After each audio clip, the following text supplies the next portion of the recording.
इसलिए हमने जो पास्ट जन्म में, पूर्व जन्म में हमने कर्म किया है, वो ये शरीर, हाँ, वो शरीर उसमें से एक पैकेज एक निकाल करके, तो जो हमारा प्रारब्ध, इसलिए हमारे यहाँ ईश्वर पक्षपाती नहीं है। कर्मों के आधार पर ही हमारा जन्म तय होता है, और वहां पे हम एप्लीकेशन लगा करके ये नहीं कह सकते भगवान हमें जरा फलाना जन्म दे देना, ना, हमारी च्वाइस नहीं है वहां पे।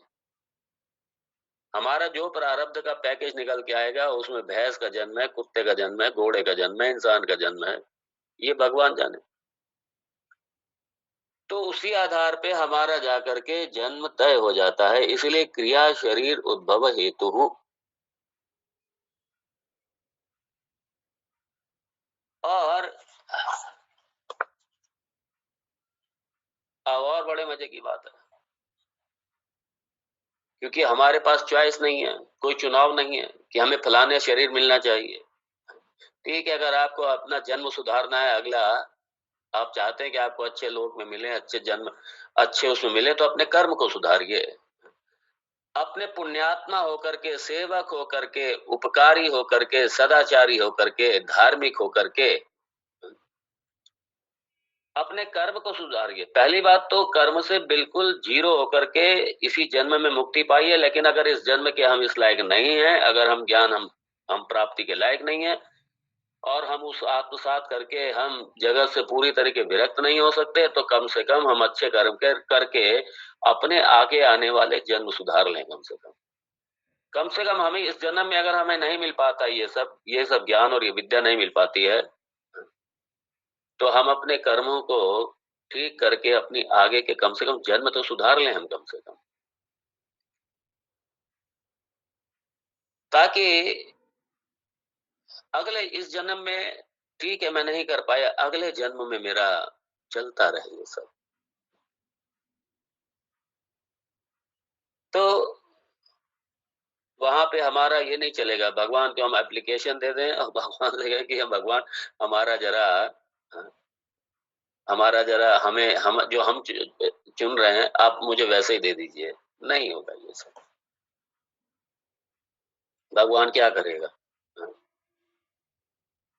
अब ये जो जन्म हमें मिल गया, ये तो मिल गया है, लेकिन मैं उसकी बात कर रहा हूँ, मान लो जो डेथ के बाद में, और उसके बाद में भगवान से कहो कि भगवान अब मेरा फिर से मुझे यही जन्म दो, या फिर से मुझे देवलोक में भेजो, ये करो वो करो, एप्लीकेशन दे भगवान, भगवान डालेगा डस्टबिन में, और भगवान सीधा हम लोग क्या करते हैं, हम लोग भी कंप्यूटर का डाटा खोल के देखते हैं, कहाँ क्या रखा हुआ है, क्या रखा हुआ है। भगवान का भी सुपर कंप्यूटर है भाई, भगवान का अरबों जीव राशि, हर जीव के अरबों कर्म। हे भगवान, ये कौन भगवान के अलावा रख सकता है?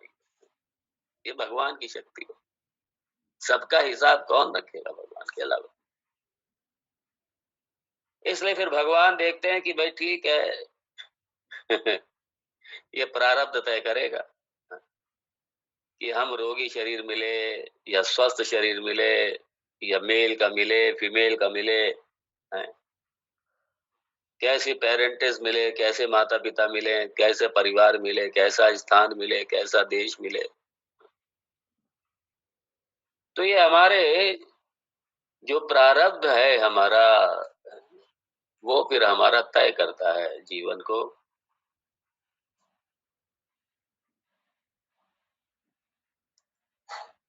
ये भगवान कितना कितना बड़ा, और बड़े मजे की बात है,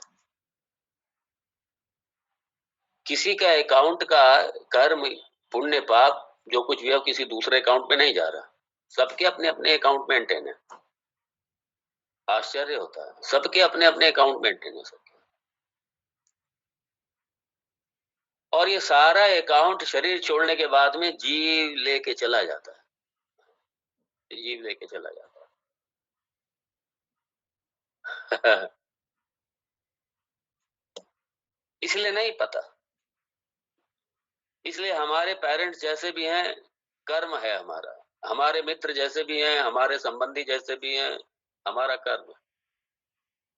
लेकिन चूंकि इस जन्म में कर्म करने की कर्मण्येव अधिकारते, ये इंसान को छूट है, लेकिन वो अपने इस जन्म को भी सुधार सकता है अपने कर्म के द्वारा, उत्तमता की ओर ले जा सकता है, और चाहे तो अपने इसी में सत्यानाश मार सकता है, और ज्यादा गर्त में जा सकता है।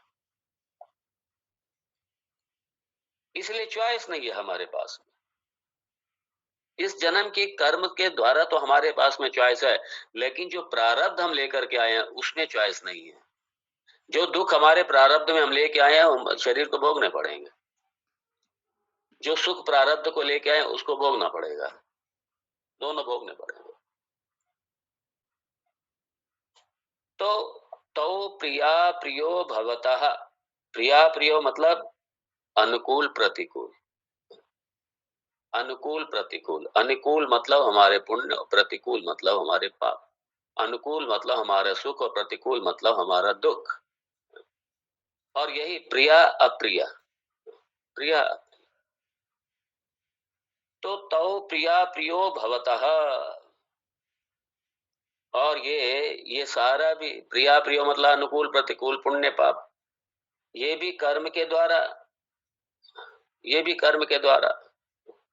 और ये इस इस पुण्य पाप ने, इसने मुझे ये तन दिया, इसी पुण्य पाप ने, इसी मेरे प्रिय अप्रिय, मेरे पुण्य पाप,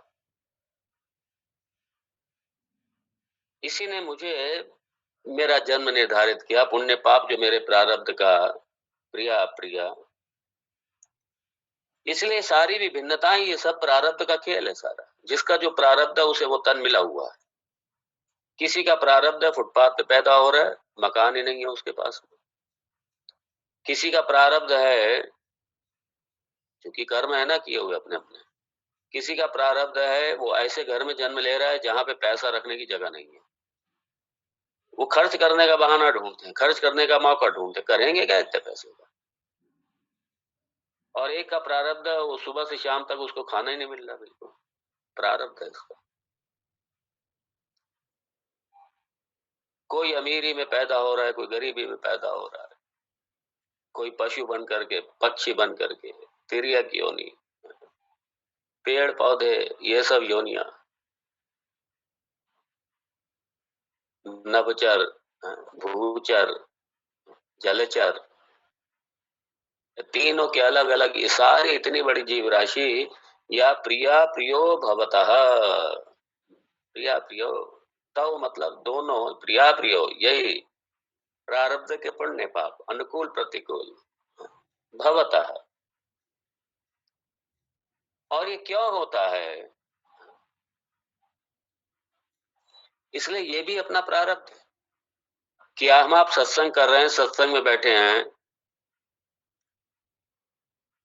अच्छे कुल में जन्म लिया है, कि ये सत्संग हमको मिल रहा है, जहां पे हम ब्रह्म चर्चा कर रहे हैं, सत चर्चा कर रहे हैं, जहां पे,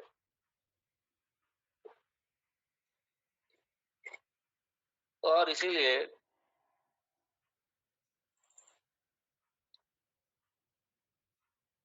ये सारा किसके है? ये धर्म कर्माणी, ये सारा इसी के द्वारा, पुण्य के द्वारा ये सब मिला हुआ। तो क्या है, कर्म जो है ये शरीर देगा, है? और फिर शरीर से क्या होगा? फिर शरीर से प्रिय अप्रिय, सुख दुख, ये अनुभव करो, सुख दुख को भोगो, यही शरीर भोगेगा। इसलिए इसी को, मुझे लगता है ये छांदोग्य उपनिषद, हाँ, छांदोग्य उपनिषद का यहाँ पे संकेत है पूरा, छांदोग्य उपनिषद में 8वां चैप्टर, पता नहीं आप लोग 8वें चैप्टर में छांदोग्य में पहुंचे या नहीं पहुंचे, नहीं तो आपको मिलेगा वहां पे। हवै सशरीरस्य सतः प्रिया प्रिययोः अपहतिरस्ति, वो यहीं पे है बिल्कुल। इसलिए पहले का श्री राम गीता भी वेदांत का सार है, मंत्रों में उपनिषद बैठे हुए हैं। और ये 10वें श्लोक तक तो पूरा बहुत ही सुंदर एक बहुत सुंदर झांकी है, पूरा प्योर वेदांत है।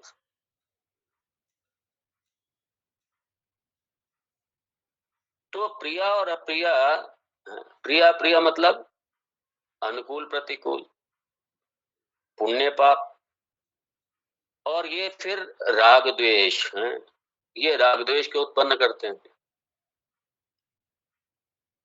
सो और राग मतलब क्या, जो भी मेरे अनुकूल परिस्थिति आती है, अनुकूल व्यक्ति आता है, जो भी अनुकूल समय आता है, अनुकूल व्यक्ति आता है, अनुकूल स्थान आता है,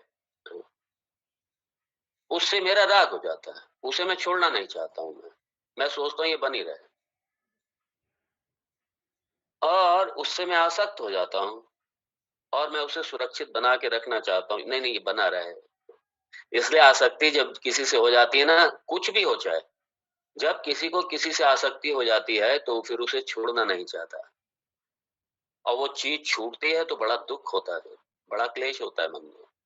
इसलिए परिवार के प्रति अपना, अपने घर, अपना परिवार, अपना धन, जहां पे अपना मेरापना जहां भी लगा हुआ है,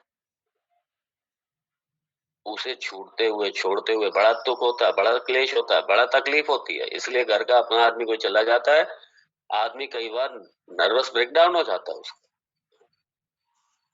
हताशा निराशा में चला जाता है जीवन पूरा। छोड़ना नहीं चाहता, ये तो राग है। राग द्वेष को पहले पहचानना होगा, इसकी निवृत्ति तो बाद में आएगी। पहले पहचानेंगे तभी तो निवृत्ति होगी, पहचानेंगे नहीं तो निवृत्ति कहां से होगी। इसलिए जहां जहां पे मन फंसा हुआ है, समझ लेना सब जगह राग है, और इसी के द्वारा बस चलता है जीवन फिर।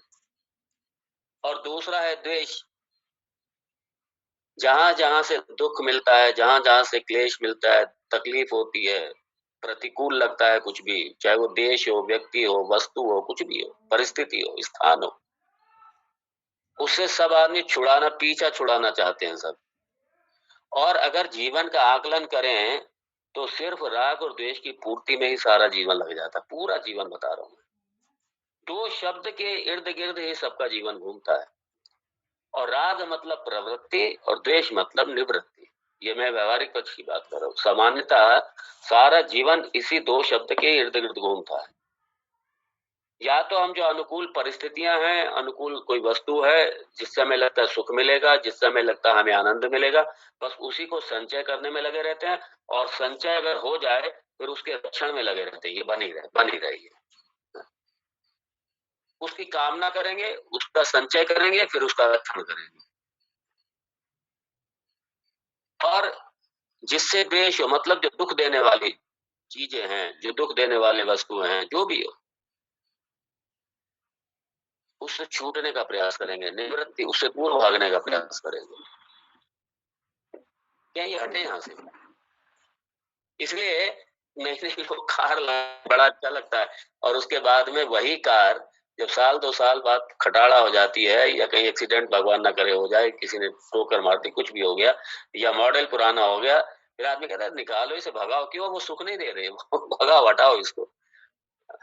भले ही आपने 20 लाख की खरीदी हो, फिर आपका कोई 2-4 लाख जो भी देगा, आपको अरे यार थोड़ा बहुत कर करा के इसे हटाओ, यहाँ से खटाड़ा को हटाओ। घर का फर्नीचर बड़ा देख करके खुश होते हैं, सोफा ये वो सारे है, सोफा सेट है, अपना बेड है, अपना जो भी है, बड़ा आनंद लेते हैं, और उसके बाद में जब खटाड़ा हो जाता है, फटने लगता है, फिर कबाड़ी बुलाते हैं, ले जाओ भैया यहाँ से। तो दुख देने लगी ना वो, अब उससे देश हो गया। इसलिए आदमी को जहां से सुख उसे लगता मिल रहा है, उसी की तरफ भागने की कोशिश करता है, वही संचय करेगा फिर। तो ये जो राग द्वेष है, ये राग द्वेष सारा यही हमारे जीवन चलाता है, और इसी के द्वारा हम नियंत्रित होते हैं। यही राग द्वेष, ये राग द्वेष के द्वारा ही हम अपना जीवन हमारा चलता है, सारा पूरा जीवन इसी में निकल जाता है, या प्रवृत्ति या निवृत्ति, या राग या द्वेष, बस इसी को हैंडल करते रहते हैं। और ये राग द्वेष याद रखिए,